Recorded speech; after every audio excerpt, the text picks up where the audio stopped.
When Mel and Jeff Conway decided to start a family, they had no idea just how hard their journey would be, navigating fertility challenges and loss.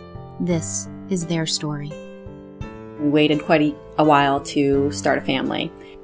I think after about 3 years of trying was our first IVF experience, and we were fortunate enough to get pregnant with twins on our first IVF and felt really grateful. We were so excited. We had been trying for a while to have children. We couldn't have been more excited. We wanted a family, we wanted a decent sized family, and to have two at the same time we thought was absolutely amazing.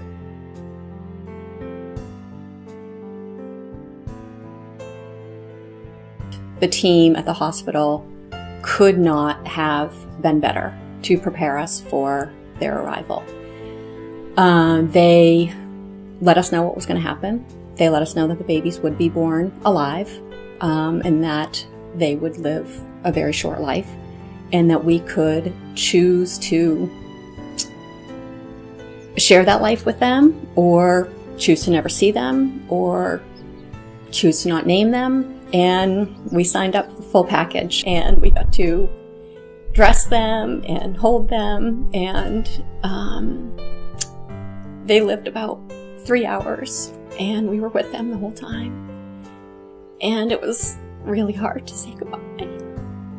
And incredibly hard to walk out of the hospital without them. Leaving the hospital without the babies was one of the worst moments of our lives.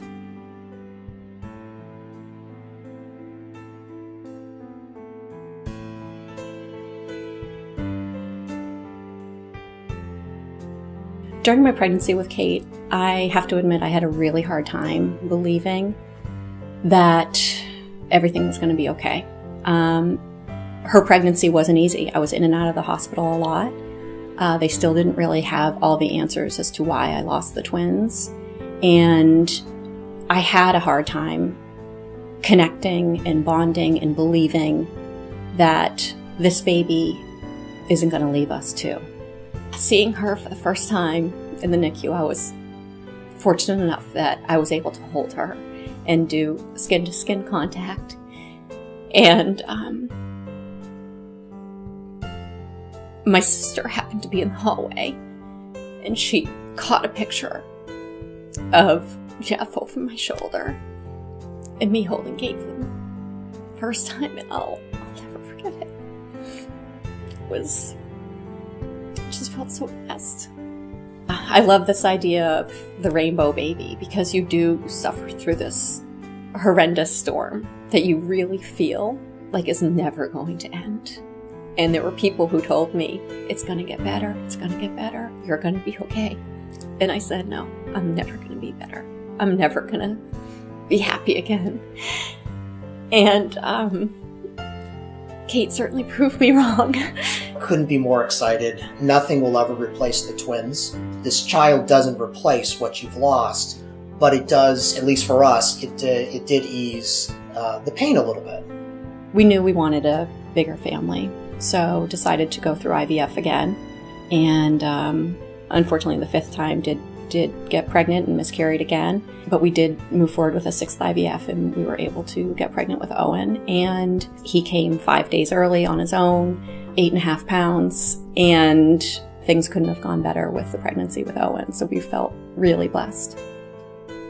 And I guess we always are just go big or go home. So we decided to go for it again and again and again. So I think we did 3 more rounds of IVF, and Ella was our 9th and final IVF attempt. It's important to donate to the March of Dimes because things are changing every day in this field, and the research that's being done through the March of Dimes is helping extend pregnancies, is helping to buy someone another week of pregnancy, give a different type of medication that wasn't available before. There were interventions that were available to me in my pregnancy with Ella that were not available with Kate. And it's through that ongoing research, through the March of Dimes, that is helping people prevent preterm loss. prevent preterm birth and getting them an extra week or 2 or 3 or 4 so that the baby can be born and be healthy. So I feel grateful for the work that the March of Dimes has done, because I think without all the clinical interventions that I had for my subsequent pregnancies, I can't be sure that I would have had healthy pregnancies. If not for the research from the March of Dimes, we may not have our entire family or any family at all.